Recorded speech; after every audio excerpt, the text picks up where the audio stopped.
우리와 함께 하시는 주님께서 이 시간에 말씀 나눌 때 우리 토기장의 집교회 교우분들, 또 미주의 성도님들, 또 온라인으로 예배드리시는 분들 모두 다 큰 은혜로 은혜 가운데 말씀하여 주시기를 간절히 바랍니다. 우리가 지금 코이노니아를 세워가고 있습니다. 성도들이 교제하면서 삼위 하나님과의 교제가 깊어지고 친밀해지는 그러한 비전입니다.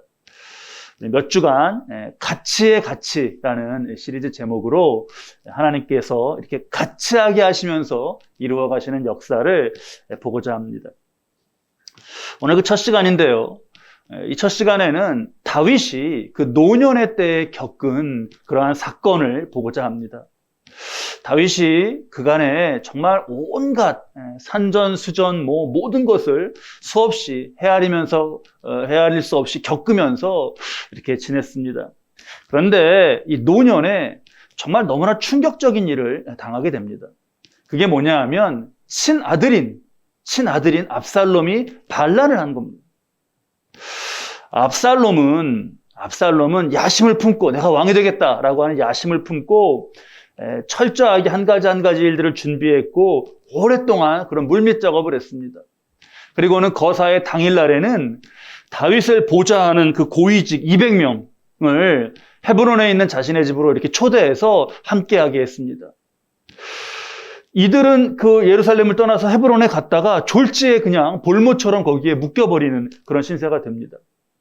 쿠데타가 일어나고 그것을 대처해야 되는 핵심 인물, 전혀 그런 사람들이 주변에 없는 상태에서 그런 국정 공백, 무방비 그런 상태에서 다윗은 홀로 예루살렘에 남아있게 된 겁니다. 그래서 이때의 사건을 자세히 보면 어떤 전투 같은 게 없습니다. 전투가 없어요. 그냥 다윗이 쿠데타 소식을 듣고 바로 도망치는 것밖에 별 수가 없었습니다. 그래서 오늘 우리가 읽은 말씀 30절 말씀을 보면 다윗이 감람산 길로 올라갈 때 그게 예루살렘 부랴부랴 성 도망쳐서 그 골짜기 지나서 맞은편에 있는 산을 넘어서 도망치고 있는 그 모습입니다. 머리를 가리고 맨발로 울면서 가고 있었습니다. 자, 압살롬은 아주 손쉽게 그 예루살렘을 점령해 버렸죠. 예루살렘을 일단 점령했습니다. 이제 뭐가 남았냐 하면 도망친 다윗을 제거하는 거. 그 마침표만 잘 찍으면 됩니다. 중요한 시점이죠. 중요한 시점에 이 압살롬이 지혜를 빌릴 모사를 찾습니다. 모사. 도움을 줄 수 있는. 그래서 그가 딱 이 사람이다 하고 찾은 게 누구냐 하면 도움을 청한 게 아히도벨이라는 사람입니다. 아히도벨은요, 당시에 유대에서 굉장히 유명했던 최고의 모사였습니다. 그 역대기의 말씀을 보면 다윗 왕을 도운 공식 관료들 명단이 쫙 나오는데 거기에 공식적으로 왕의 모사는 아히도벨 이렇게 딱 되어 있어요. 국가의 중대 사안을 조언하면서 그러면서 다윗과 굉장히 가까웠던 사람입니다. 근데 한편으로는 의아해요. 압살롬이 그렇게 도와달라고 그럴 때 아히도벨이 왜 이거를 응했는가? 그렇게 다윗을 배신하나? 의아합니다. 말씀에서 좀 미스테리한 곳인데 우리 한번 말씀 두 곳을 보시죠. 사무엘하 11장 3절과 사무엘하 23장 34절 한번 보시죠. 우리 말씀을 깊이 있게 다 보시고 하시는 분들은 보시고 하시면서 이렇게 읽으셨었을 말씀인데요. 보면 다윗이 사람을 보내 그 여인을 알아보게 하였더니 이거 지금 그 여인이 누구냐 하면 바세바를 범할 때의 그 장면입니다. 여인을 알아보니까 그가 아뢰되 그는 엘리암의 딸이요. 바세바가 엘리암의 딸이요. 햇사람 우리아의 아내 바세바가 아니니까 이렇게 알려줍니다. 근데 사무엘하 23장 34절 말씀을 보면 마아가 사람의 손자 아하스베의 아들 엘리벨렛과 길롯 사람 아히도벨의 아들 엘리암과 이렇게 나오죠? 그러면 11장 3절과 23장 34절에서 누가 이름이 겹치나요? 엘리암이 겹치죠. 엘리암이. 그러면 아히도벨의 아들 엘리암, 엘리암의 딸 밧세바 이렇게 되는 거죠. 아히도벨이 밧세바의 할아버지 되고 하는 그런 관계가 됩니다.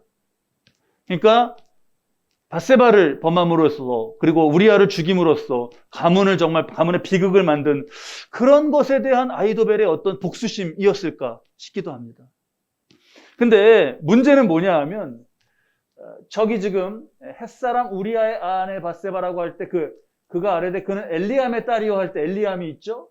아히도벨의 아들 엘리암이 있고 저 두 말씀 속에 나오는 엘리암이 동일 인물인가?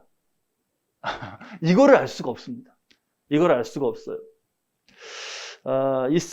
당시에 이스라엘은 그랬죠. 이름을 뭔가 이렇게 새롭게 지어가지 않고 조상의 이름을 계속 따갖고 썼습니다.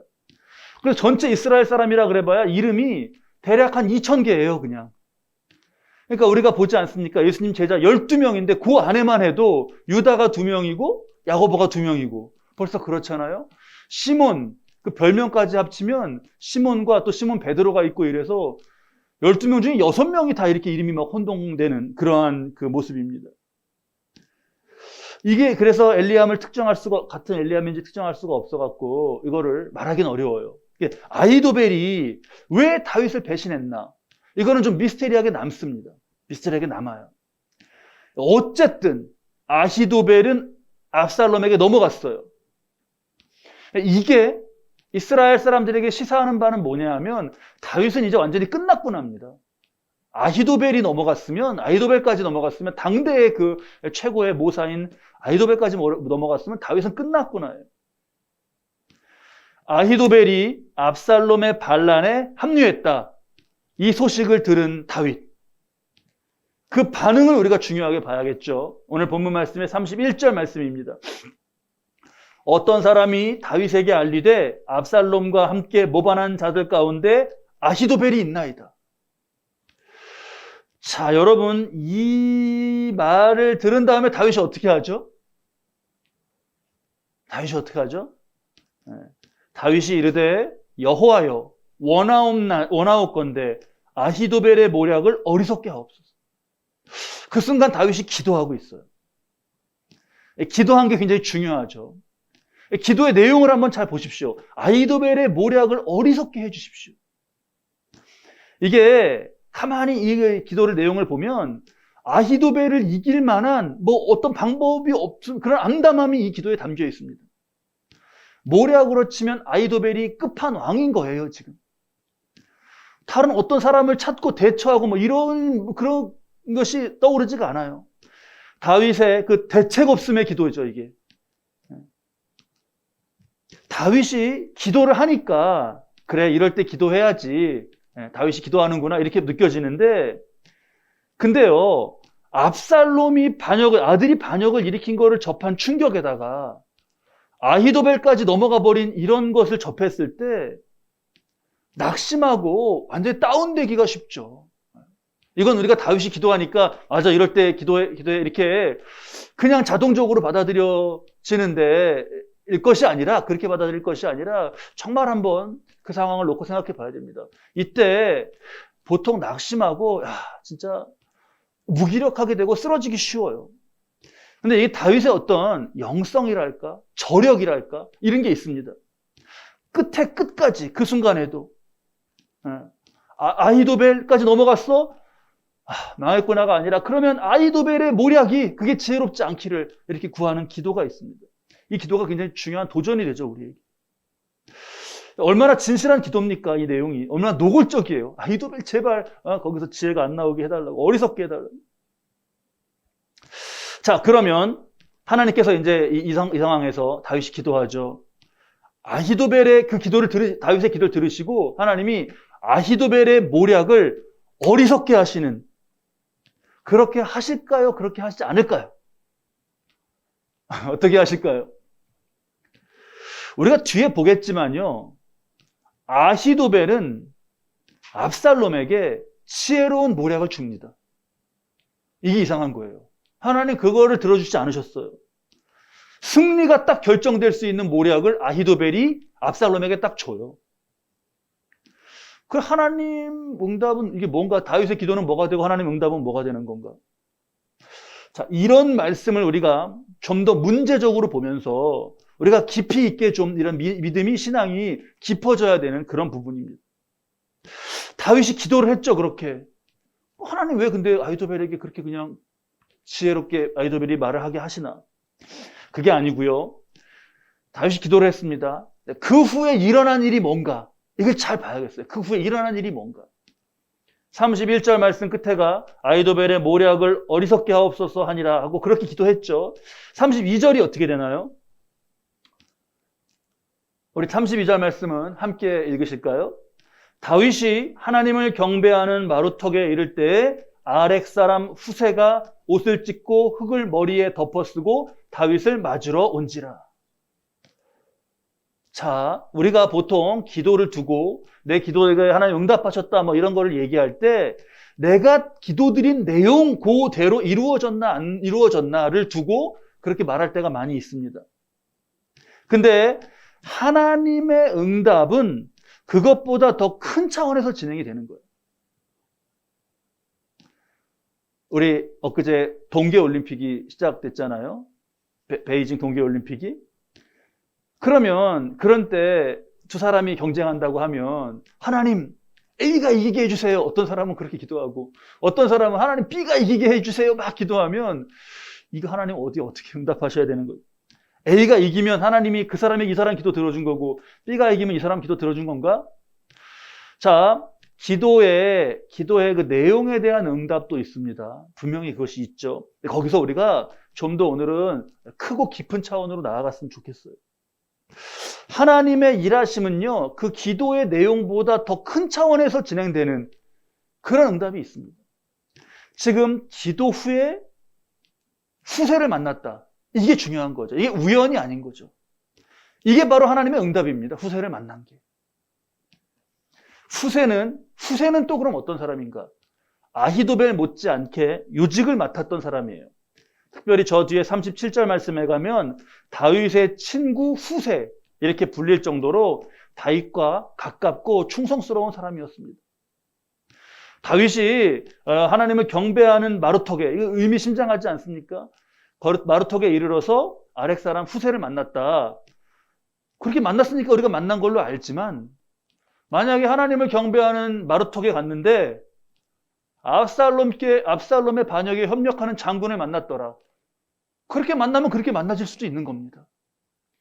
기도하고 난 후에 그가 지나가는 가운데 딱 후세를 만났다. 이게 하나님의 거의 응답이 있는 것이죠. 후세를 만나니까 경황 없이 도망치던 다윗이요, 정신을 좀 차려. 이게 좋은 만남의 예죠. 막 정신없고 막 어수선하고 막 지금 놀라고 이게 아니라 좋은 관계의 한 모습인데 이 만남 자체에서 굉장히 큰 힘을 얻습니다. 후세를 만나는 걸 통해서. 마음이 놓이고 정신이 좀 든 거예요. 그러자 다윗이 후세에게 이렇게 말해요. 너가 지금 슬퍼하는데 이렇게 해서 슬퍼하면서 나 따라서 같이 피난 가봐야 그게 좋은 게 아니라 너가 예루살렘에 들어가서 압살롬에게 거짓으로 충성하면서 아히도벨의 모략을 저지시켜달라 부탁을 합니다. 자, 우리가 이렇죠. 정말 기도하고 전적으로 이제 하나님 일하시는 것에 대해서 우리 기다리자. 이래야 할 때가 있습니다. 그래야 할 때가 있어요. 그런데 한편으로는 기도하고 내가 드린 그 기도가 성취될 수 있도록 내 몫의 일을 찾아서 하는, 그래야 할 때가 또 있습니다. 다윗은 지금 그런 상황인 거예요. 다윗은 아히도벨의 모략이 제발 그게 통하지 않도록 해달라고 하는 그 기도가 실현될 수 있는, 내가 할 수 있는 적극적인 방법을 찾아갖고 지금 하고 있지 않습니까? 자, 그러니까 기도에 대한 그 폭넓은 이해가 오늘 말씀 가운데 우리에게 있어야겠어요. 도망치는 중에도 기도하고, 그 기도의 내용과는 다르게 후세를 만나게 하나님 하시고, 후세에게 다시 또 다윗이 부탁을 하고 이렇게. 그래서 이 역전의 역사가 지금 빌드업 돼가고 있는 거죠. 때로 기도했으니까 기다리자. 좋을 수 있습니다. 근데 기도했으니까 내가 할 바 다 했다. 이제 기다리자. 그게 어떤 때는 또 때로, 그게 어떤 때는 자신의 드린 기도를 그냥 방치해 놓는 그런 어떤 이게 신앙을 얘기하지만 사실은 게으름이 있는 그런 모습이 또 될 수도 있습니다. 또 다윗이 이 순간에 후세를 만났는데 후세에게 부탁하는데 그러자 내가 기도했으니까 아까 난 사람을 의지하지 않아. 이렇게 하지도 않았는데 때로는 사람을 의지하지 않아 이거는 하나님을 제쳐두고 사람을 의지하는 그런 모습이 안 좋은 것이지 하나님께서 같이 하게 하셔서 이루어 가시는 역사, 후세를 만나게 하셨네. 이렇게 이걸 잘 보면서 이 역사를 이걸 무분별하게 배제해버리면 안 되는 그런 중요한 지점이었던 거죠. 우리가 아히도벨 보고 일단 압살롬 그리고 아히도벨, 후세 다윗 지금 이런 벌써 많은 사람들이 등장했는데 이러한 인물들을 잘 보면서 말씀 속에서 이렇게 의미를 찾아가고 깨달아가는 영적 안목이 깊어져야겠습니다. 우리 아까 예배 찬양할 때 성령이여 우리 성경 볼 때 그 속에서 빛을 보게 하소서 그랬는데 제가 말씀드리는 의미들 외에도 많은 것을 성경의 말씀 속에서 정말 그 의미와 빛이 되는 우리를 살리는 그런 의미들을 깨달아 가시면 좋겠어요. 제가 이거 보면서 이렇게 한번 또 적용해 봤어요. 그냥 풍부하게 묵상하는 차원에서 관계 가운데 하나님 이렇게 이루어 가시는 건데 여기에 지금 뭐 사람을 의지하지 않아 이런 것도 없고 다윗이 정말 하나님의 이 역사하심에 이게 맞아 들어가는구나를 보면서 이런 건 어떨까? 우리 이제 일상의 차원에서 일상의 평범한 일상 속에서 이런 일들이 있지 않습니까? 자영업을 하고 그러시는 분들이 장사가 잘 되는 거를 놓고 기도하는데 장사가 잘 되는 게 사장이 물론 잘해야 되겠죠. 사장에게만 달린 게 아니라 그냥 단순한 일을 시켜놓은 알바생에게 그게 장사가 잘 되는 게 달려있는 그런 것도 많습니다.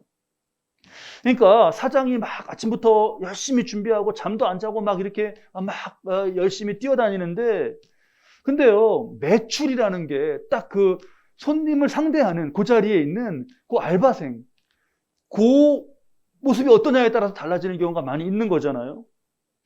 그러니까 이런 관계일 때 사장은 막 사장님이고 알바생은 뭐 그냥 별것도 아니고 이게 아닌 거죠. 같이 하는 게 한 공동 운명체가 되는 겁니다. 하나님, 오늘 손님이 좀 많이 와서 장사가 잘 되게 해주세요. 이렇게 기도할 수 있겠죠. 손님은 안 오는데 왜 내가 하나 들어오더니 아르바이트 구한다는 거 보고 왔어? 이러는 거예요. 오시라는 손님은 안 오고 그냥 뭐 아침부터 왜 알바 하겠다는 애가 온 거야? 그게 아닐 수 있다는 거죠. 하나님은 그 기도에 이렇게 응답하실 수도 있는 거예요. 왜 알바생 하나가 들어오는 걸로. 그러니까 이런 말씀을 보면서 또 말씀드렸던 이런 삶 속에 우리 이러한 일들을 보면서 내 삶 속에서도 하나님이 인도해 가주시는 것을 우리가 잘 정말 그 안목이 깊어져야겠다라는 그런 도전을 갖는 거죠. 후세에게 예루살렘에 가서 이걸 좀 해달라고 다윗이 부탁을 했죠. 이 시점 이후에는 다윗의 목숨은 후세에게 달린 겁니다. 그렇다고 해도 과언이 아니에요. 자, 하나님이 같이 하게 하시는 그 일, 그거의 가치의 가치예요. 이런 시리즈 제목, 가치의 가치가 이 정도까지 되게 하셨어요. 다윗의 생명이 후세에게 달려있기까지 하시는. 지금 여러분 이거를 우리가 잘 보면서 행여라도 내가 다윗이 여기서 내가 누군데 이런 식으로 나갔으면요 망하는 겁니다. 같이 하게 할 후세도 당장 지금 후세 만났으면 후세도 같이 해야 되고 조금 더 나가다 또 누구 만나게 하시면 또 같이 해야 되고 이래야 되잖아요. 같이 하시게 하시는 역사에서 우리가 깊이 봐야 될 지점들이 이런 거예요. 압살롬이 다윗을 이기려고 할 때 어떻게 했다고 그랬죠? 아까 그 주변에 200명을 헤브론으로 초대했어요. 다윗은 어떻게 된 거죠? 거기서부터 분리된 거죠. 이게 잘 우리가 이런 걸 보면서 영적인 차원의 일도 그대로 동일한 그런 이치를 깨달아야 됩니다. 영적인 공격도 분리해서 시작되는 경우가 많아요. 분리해서.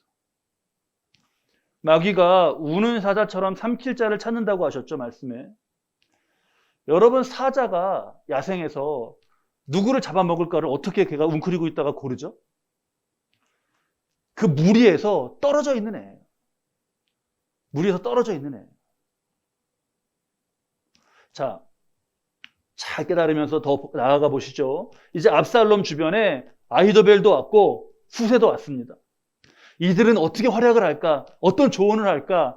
각각이 조언하는 모략이 있는데 그거 보기 전에요. 후세가 압살롬에게 가서 접근하면서 대화하는 그 가운데 있는 아주 뭐라 그럴까요? 교묘한 지혜? 이게 말씀의 맛으로 한번 우리가 음미해 보시죠. 사무엘하 16장 15절 16절 말씀이에요. 사무엘하 15장 15, 16절 말씀.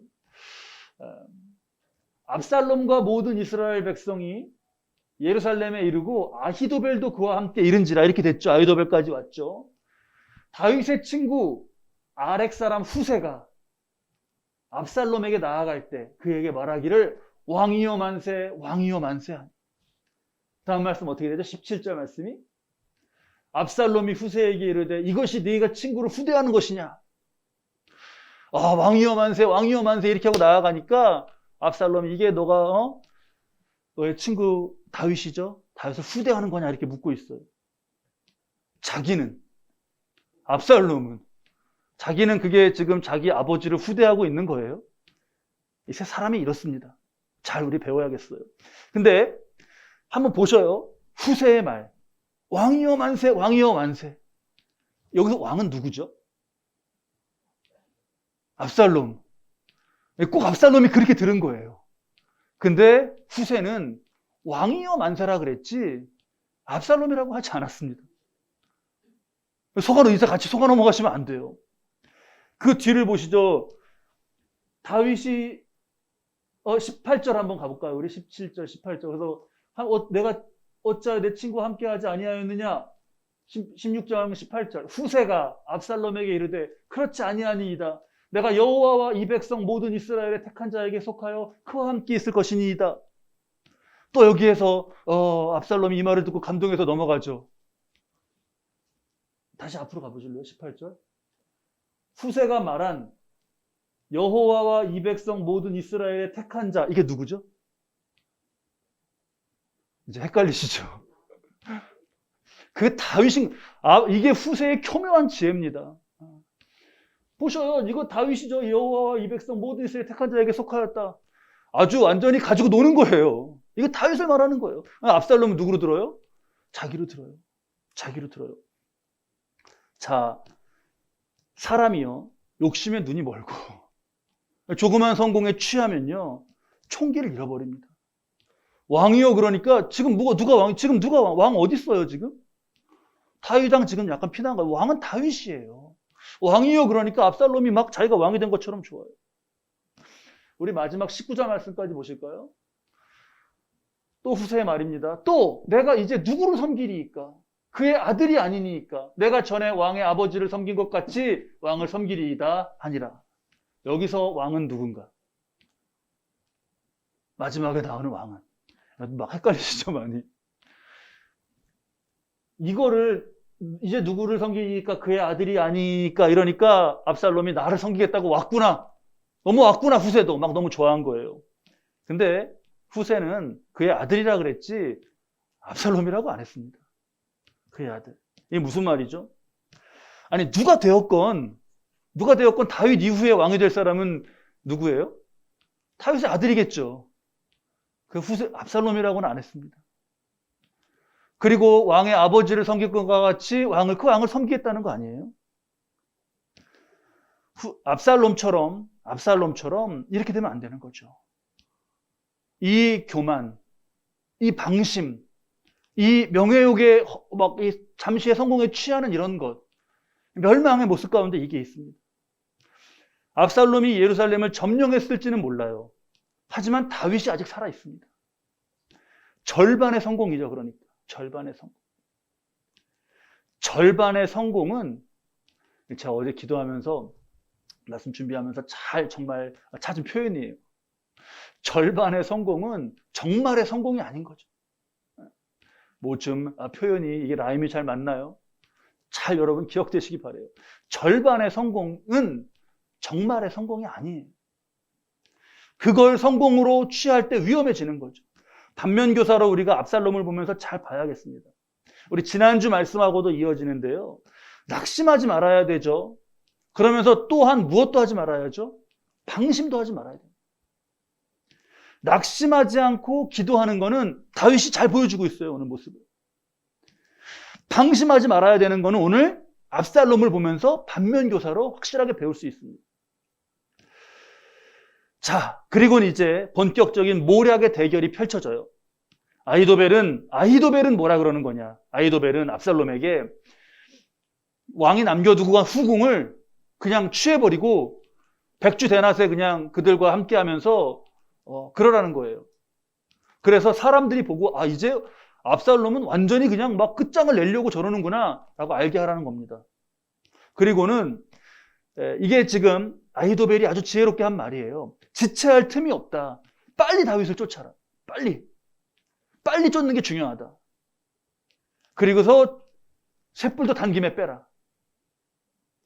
당장 자신에게 군사를 주면 지금이라도 당장 자기가 출발하겠다는 거예요. 중요하니까. 좋은 모략이에요. 다윗이 지금 충격에 빠지고 경황이 없지 않습니까? 진영도 어수선합니다. 아직 요단강 건너로 넘어가지도 않았어요. 그 가까이 있는 거예요, 그러면. 압살롬이 아히도벨의 이 모략을 따랐다면 절반의 승리가 아니라 절반의 성공이 아니라 정말의 성공이 될 수 있었습니다. 근데 그때 압살롬이 후세에게도 모략을 구하죠. 후세는 다 반대예요. 다윗이 위기에 처해 있긴 하지만 전쟁에서 잔뼈가 굵은 인물 아닙니까? 아히도벨의 말처럼 어디 가면은 딱 다윗이 기다리고 있는 게 아니에요. 숨어 있고 이럴 수 있습니다. 은밀하게 숨어 있어서 찾기 힘들 수 있습니다. 게다가 지금 격분해 있다. 그래서 최후에 막 발악을 하고 이러면 어떻게 될지 모른다.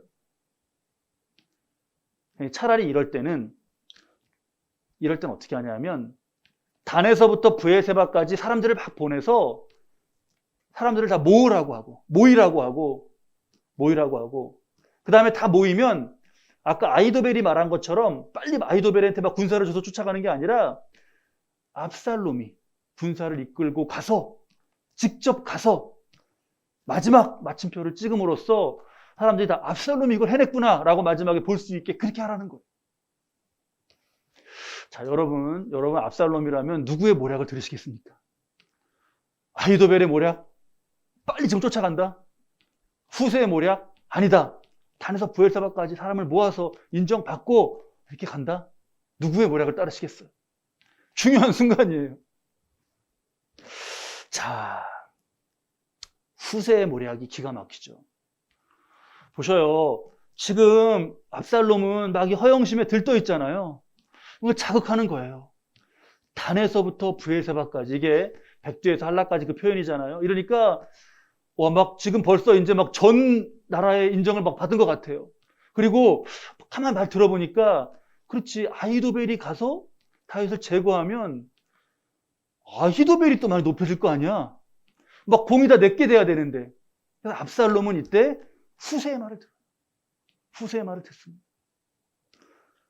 그러고 단에서부터 브에세바까지 전령을 보내 사람들을 모으고 이렇게 지체하는 동안 진열을 정비한 다윗의 공격을 받고 압살롬은 패합니다.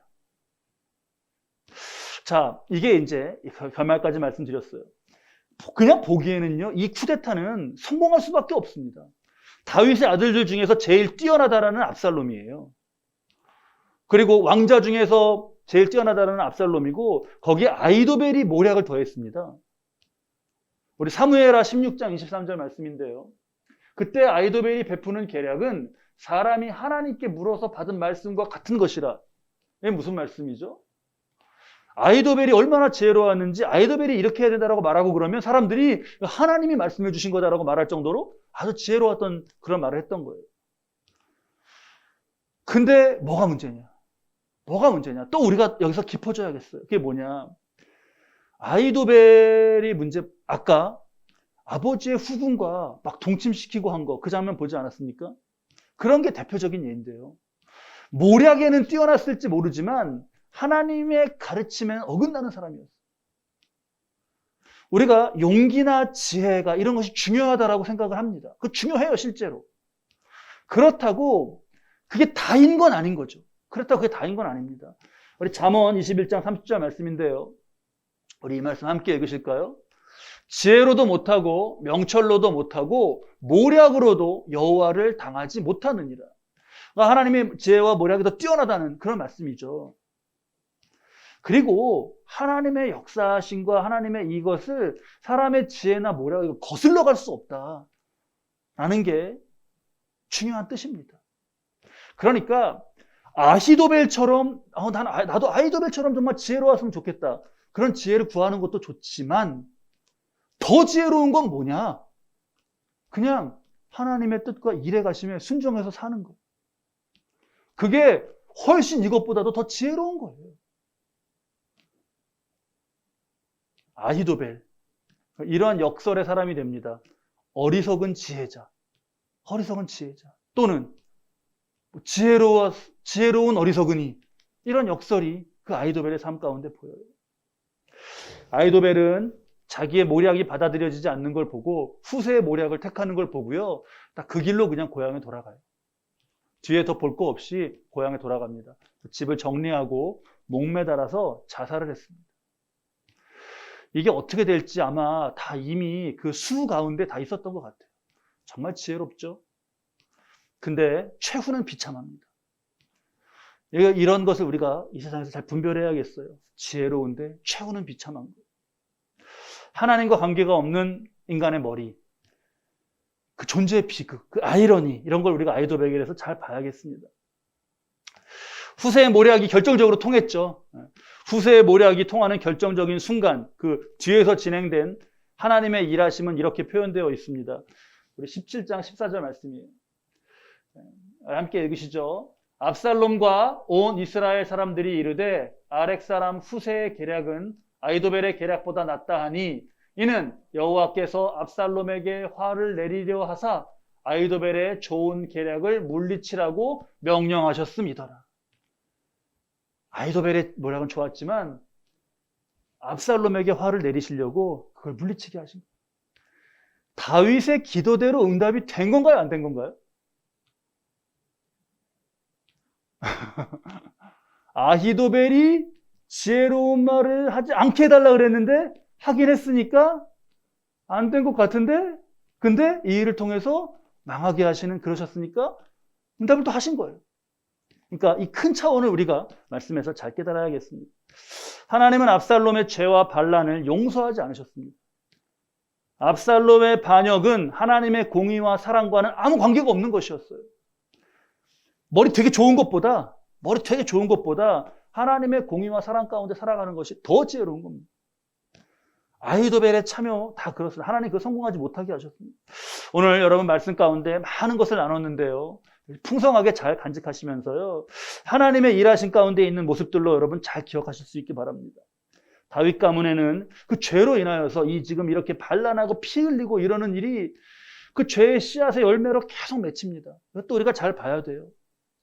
압살롬 보면서는 실패, 이게 어디로 오나, 어디서 오나, 그 자만, 욕심, 그 이렇게 마음 높아진 거기, 그 틈에서 온다. 잘 타산지석으로 깨달아야겠습니다. 다윗을 보면서는 기도를 배우고요, 후세를 보면서는 그 적진의 한 복판에서도 위축되지 않고 절묘한 지혜를 말하면서 왕이여 만세. 근데 그 왕이 다윗 왕이었을 줄이야. 그런 사명을 감당해 가는 거, 그런 거 배워야겠죠. 자, 그러면서 오늘 중요한 건 하나님의 이루시는 최종적인 이 승리 가운데 가치의 가치를 높이셔서 같이 빌드업 해가면서 이 가치가 빛나는 그런 모습으로 이걸 이루셨던 것, 이걸 우리가 중요하게 새겨야겠습니다. 바로 저와 여러분의 오늘의 우리의 삶의 자리에서 일어나는 모습도 겉모습이야 이런 왕실에서 있었던 반란과 이스라엘 역사에 있었던 이런 모습과 겉모습이야 다르지만 그 안에 흐르고 있는 내용과 내막적인 것들은 동일합니다. 말씀 속 상황에 오늘날 내 삶의 버전을 우리는 살고 있는 겁니다. 자, 그런 가운데 주신 말씀 잘 새겨서 하나님의 일하신 가운데 있는 여러 가지 것들 말씀에서 잘 내 삶에 적용하시고요. 특별히 가치의 가치, 또 우리 교회 지금 코이노니아를 시작해가는 이 시점에 잘 이 의미를 새기고요. 여러분들의 많은 믿음의 교제 가운데 하나님께서 이 역사 이루어가시는 것을 잘 보고 잘 따르시는 가운데 이렇게 멋지게 승리하는, 위기에서도 다시 거두시면서 승리하는 그러한 승리의 역사가 저와 여러분의 삶에 가득하시기를 우리 주님의 이름으로 축원합니다.